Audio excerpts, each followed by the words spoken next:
Grace.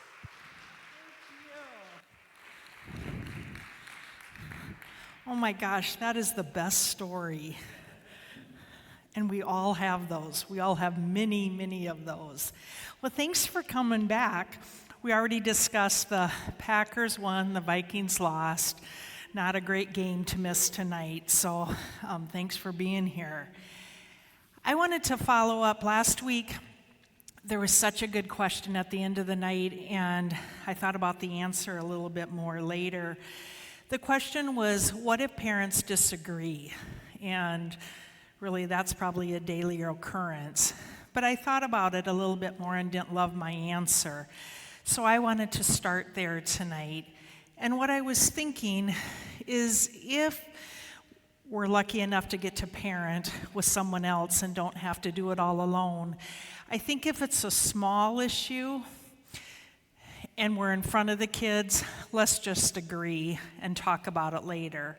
And if it's a bigger issue and we disagree, sometimes we just got to tell our kids, you know what, Mom and Dad got to talk about this, and we'll circle back to you later. And then I think this is where it really gets hard. But if we are really in disagreement and we have to make a decision, go with the parent that is the most regulated, not the one that is the most stressed.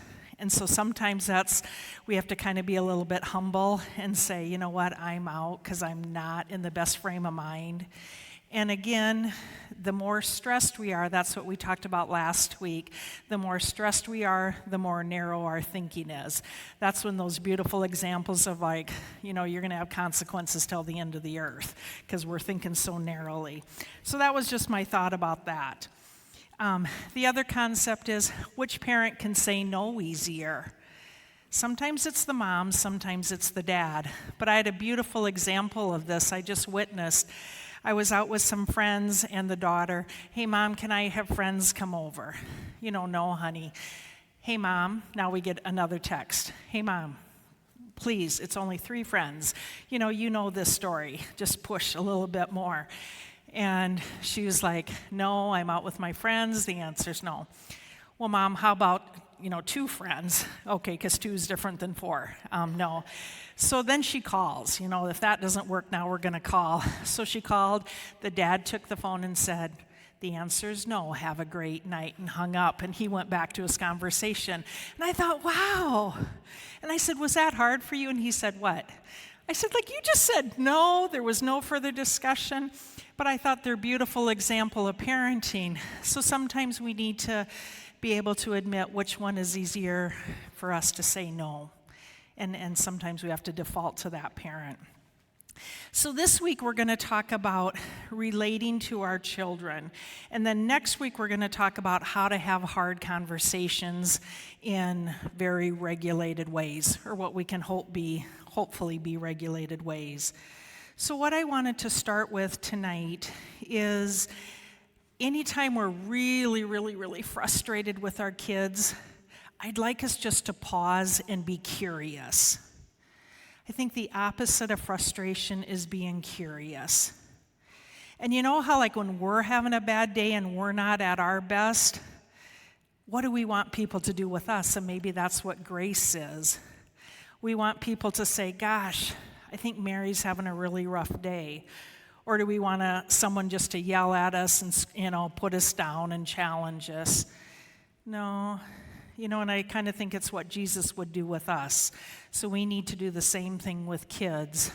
So when you are just frustrated with that little one, or that middle school, or that high school, or that college student, be curious. What might be going on with them? Last week we talked about, how do you know when you're dysregulated? I'd like you to think of each of your children, and I'd like you to think about, how do they tell you when they're dysregulated? Because kids don't have words like I'm stressed. Little kids don't have words like I'm angry, I'm hungry. Behavior is kids' language. So what are they showing you? I always look at that.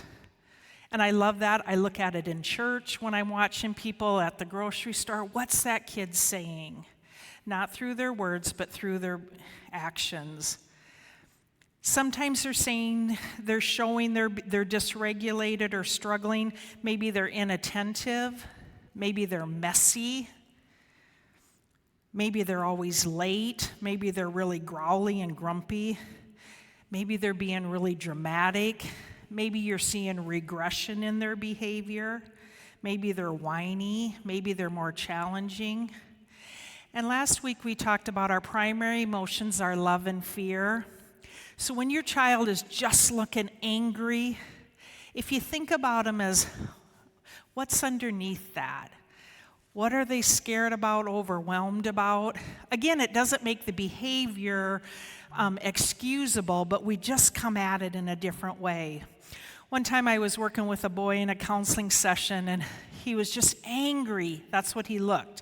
He had a basketball, and he's just throwing it up and down, and he's hitting the ceiling, and I'm watching this little bit of stuff falling down on my ceiling, and I'm like, well, I wonder how this session will go. And he's just mad and using all these words. And I'm thinking, buddy, you just walked in the door. But I remembered that. Think of him as scared versus angry. But his words were angry. His actions were angry. And I just sat there and went, whew. Because you know what I wanted to do? Knock it off, put the ball down, sit up, pay attention. That was kind of my initial instinct. But I thought, I'm just going to listen. Because if you have that big of emotions, gosh, something's going on. So I said, you know what, honey? I got all the time in the world, which I didn't, but kids don't know that, so pretend. And I'm thinking, okay, pretty soon he's got to stop hitting the basketball and the sheetrock's got to stop coming down. And I just said, you have got to be having a hard day. And I don't know what happened, but you are so worth it. I will sit here and I'll wait till you're ready. And still a few more swear words, a few more basketball hitting the ceiling. And it calmed over and over and over. And then what you don't see too often from 17-year-olds, tears started to come down his face. And he had a really big thing that he had to tell me about. And then at the end, we circled back and he said, I never really was mad. And I'm like, I know. But I said, what do we got to do to kind of fix the problem? And we just worked through it, and I just saw him not too long ago, and he said, remember that time I came in and I was, so loud? Yeah. And he said, just thanks for listening. But I saw him as scared instead of angry, and it just shifted my perspective. So the next time that child is just screaming, think of them as what's overwhelming them. And again, it doesn't mean that we're not going to deal with the behavior. But the very first thing I want to do is what might be going on. So another concept with that is we want to focus on the relationship. We want to connect before we correct. And that was a hard one for me because I just want to correct, stop it, do this. And you know what? We can get our kids to become very submissive. But I think we want to raise kids that want to make the right choices. Because otherwise, I've seen those kids that we get to be so submissive, and then they get to leave our home, and then they get to do anything they want. It's like, wow. But we want to instill values in them. So one of the things, and there's no reason that the water's green, I just thought you could see it better. But I was just thinking about if we focus on connecting with our kids, versus when all we're doing is correcting, then every time we're dealing with something hard, so if I've really connected with my kids, when I have to have a hard conversation and where there has to be a consequence, or when they have to try something again, or they have to be grounded, it takes a little bit out, but I got all of that good stuff. And they know that. They know that I love you so much that we're going to have a hard conversation. But if all we have done is lectured and scolded and shamed, we have a hard conversation, there's not much left. And then the next day they're having a hard moment and we haven't worked on the relationship. And I think we've seen this in marriages too. There's nothing left. But when we have focused on the relationship, even when something's hard, all the good stuff's still there. Just a little bit has gotten taken out. So always focus on the relationship. And then I was thinking, do you know your children's love language? And just like how there's a love language for adults, there's the 5 love languages for children. And there's nothing magical about the book, but when you think of your children, and they're different, probably every child is different. Does your child like words of affirmation? Do they need to hear some of the good stuff that they're doing? Do they want quality time? So when you are just exhausted, but you play football just a little bit longer, or they want to say, I want to help in the kitchen, and you're like, oh my gosh, I just want to do it alone. But you let them, because that is their love language. Or you read that book for the 50,000th time, and you try and skip pages and they haven't memorized, and then they tell you, no, you just skipped a page. Do it again. Another love language is physical touch. Those kids that just hang on you, and you're like, oh, here's my space, here's your space. Isn't that funny? Really, like by the end of the day, you have been touched and messed with all day long. But obviously that child needs something. Remember, behavior is their language. So is that a child that you're going to hold their hand more often? Is that a child at a movie you're going to, rub their back? Is that a child that even though they're 12, we're going to tuck them into bed and give them a big hug because we know they need touch? Another love language is receiving gifts. And when I thought about that one, I'm like, well, sure, kids would say, yes, that is my love language. I need more gifts. But gifts don't have to be money. It could be that note in their lunchbox. It could be that special snack after school. It could be wrapping up some of their school supplies with a bow because they like gifts, but it's something they needed anyway. Because really what we're saying is, I see you, I hear you, and I know what your love language is. And then acts of service. Today I did your laundry for you because I know you had a really busy day at school. Or you know what? Today I'll do this to make your load just a little bit lighter. So just be aware of which love language your child identifies with the most. And one thing I wrote is we don't have to overdo it on praise. Oh, you got up and went to school, yay. No, we can have expectations, but we can then also have celebrations. So I always try and encourage all of us as parents, we don't celebrate the expectation. When they're little, remember, and then they went potty and we all clapped and we gave them an M&M. Okay, a little silly to do that when they're 4th graders, or we hope, because they've mastered that and now it's an expectation, so we're still not going to celebrate that. And then I have high school kids that I'll see sometimes for counseling, and they're like, I made it to school. And I'm like, yep, you did. And I made it to work. Yeah, some things are just expectations. But then some things we are going to celebrate. You did the very best you could. And look at that spelling test. Not only did you pick up your room, you went and helped your sister. Wow, that's good. So we don't have to celebrate all of our expectations, but we also want to find ways to celebrate. One thing about our children, too, and this is for us as well, I think we want to figure out if our child is stressed or if they're suffering. I heard a wise lady say that when I was dropping one of my children off at college. She said, all of us will experience stress.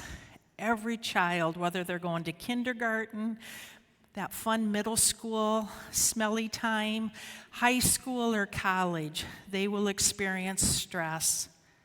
And she was talking to about 2,000 of us parents, but she said, if your child is suffering, you call me. Because our children shouldn't be suffering. And maybe they need counseling or they need some additional support. So when your child is struggling, kind of be checking with yourself. Are they stressed? Okay, because we want to teach them. Life isn't always fair. Sometimes we're going to lose.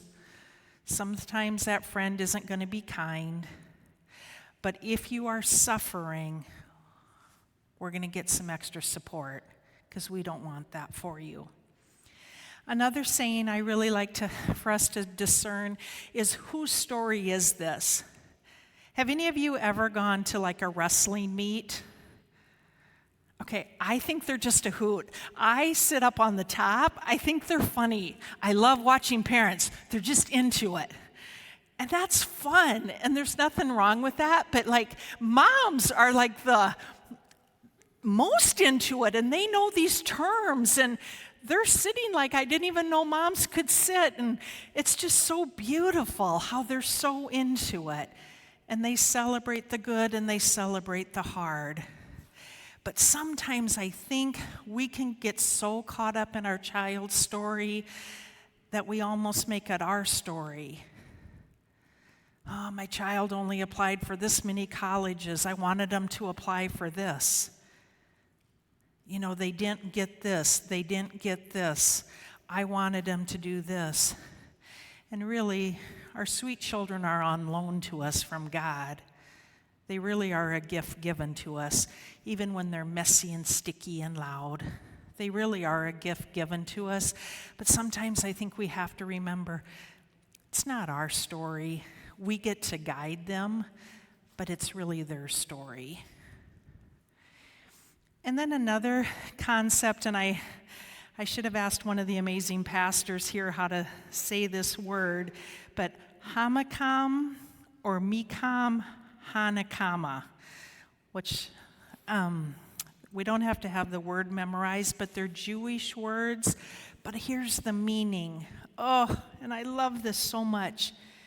It's called a place of healing, or the place, or a name of God, or a place of comfort. And it came from this book by Anna Brenner.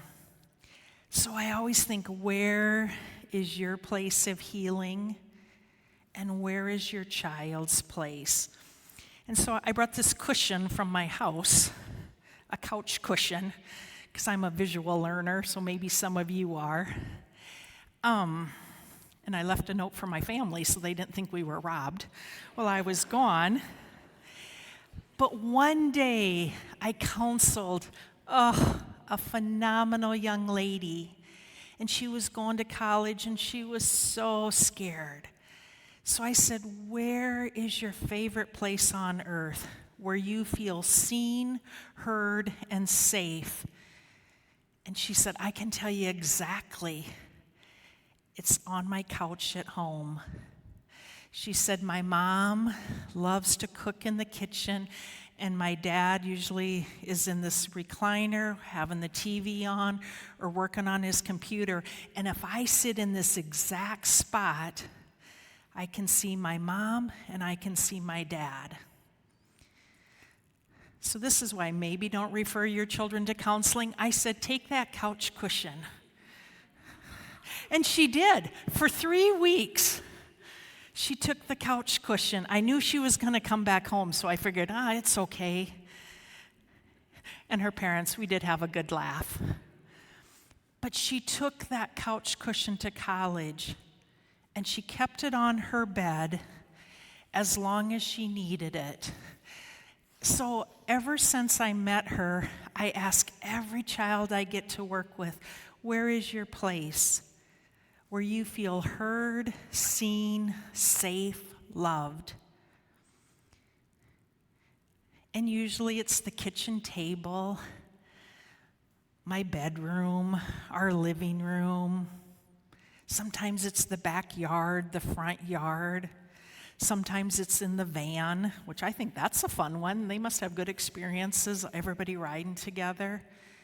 But I'd love for you to ask your child, where is their space where they feel seen, heard, and loved? Because one thing is, if that experience isn't at home, kids will find that someplace else. And sometimes they don't find it in healthy places. Maybe it's in an experience like church, which is awesome. But the only kids I ever worry about are the kids that say, I don't have a place where I feel seen, heard, loved. So one thing I wanted to talk about is marble jar, like a little marble jar. And Brene Brown, one of my very favorite authors, she talks about having marble jar friends. And they are people that you can go to with the good things and with the hard things. And oh my goodness, parenting is hard. And it's amazing all at the same time. So that's one thing I would really encourage you to talk amongst your table is, who are your marble jar friends? Sometimes guys will tell me they have a harder time finding marble jar friends. These are the people you can say, I'm having a really tough day. Find people that have kids that are older than you, and then be mentors for people with kids that are littler than yours. My dearest friends, we made a commitment probably 20 years ago when one of us said, parenting is hard. And we made a commitment that whenever we're having a hard time or a good time, we'll be there. And now together, our three families, we've raised 10 children. And we cried together, we prayed together, we drank a little bit together, because sometimes that was the answer. We laughed together, we walked together, but with no judgment and no shame, because we know we're all in it together. So make sure you know who your marble jar friends are. And then the last couple of things before Travis comes up is make sure we have time for gratitude. Because think of all those parents that we know that are wishing for one of our little messy kids in their lives. Maybe they're trying to get pregnant, or they're waiting on an adoption. They're waiting to get to do foster care. Maybe they had a child and lost that child. So remember how we talked last week? Look at them when they're in bed, because really they are so cute then. They're quiet. They're not quite as sticky. Just look at them and have some moments of gratitude. And then I was thinking, do we remember to laugh? I think that's one of the biggest joys. I always will ask kids, have you heard your mom and dad laugh? And it's fun when they say, yeah. And I'll say, where in your house do you laugh? And when some say it's the kitchen table, wow, what a gift that must be. One of the last things, as far as little homework, if you want to do it, and if not, that's okay, is to consider writing your family's mission statement. And a mission statement is based on your family values.